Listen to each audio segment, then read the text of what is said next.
High রে ভাই, নাইম শেখ তো পুরাই কামাল করে দিয়েছে শালায়। চট্টগ্রাম রয়্যালস তাকে 1,10,00,000 টাকা দিয়ে কিনেছে। যে প্লেয়ার কিনা এনসিএল ডিপিএলে 0 বলে আউট হয়, এই প্লেয়ারকে যদি বাংলাদেশ বিপিএলে 1,14,00,000 টাকা দিয়ে কিনে, তাহলে তার মতন খেলোয়াড়কে আইপিএলে তো 6-7 কোটি টাকা দিয়ে কেনার দরকার।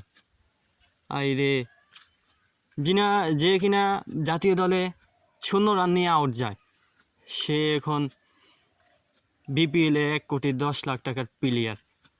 আমি মনে করি যে বাংলাদেশের টি-20-তে নাইম শেখকে না নিয়ে চট্টগ্রাম যদি তানজিদ তামিমকে নিত, 50 লাখ টাকা দিয়ে যদি তানজিদ তামিমকে নিত, তাহলেও তাদের টাকাটা উসুল হতো। যে প্লেয়ারকে নিয়েছে, এই প্লেয়ার তো মনে হয় 10 ম্যাচ খেললে তো মনে করেন যে 250 রানও করতে পারবে না এই প্লেয়ার।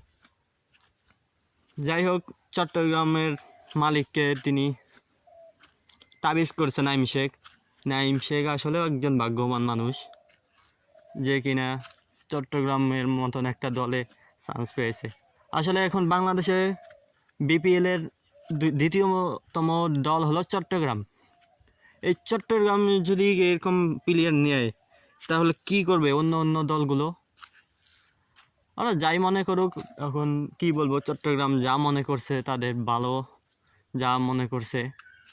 কিন্তু আমার মতে তাকে তানজিদ তামিমরে নিতলেও চট্টগ্রাম ভালো করতো। তানজিদ তামিম বাংলাদেশের দেশ সেরা ওপেনার, ভালো খেলোয়াড়, টি-20-তে হাইস্ট রান আছে তার। তাকে নিলেও হয়তো, বা সৌম্য সরকার। যাই হোক, চট্টগ্রামের প্রতি শুভকামনা রইল। চট্টগ্রাম ভালো করো তোমরা, নাইম শেখকে নিয়ে তোমরা ভালো করো, এটাই আশা।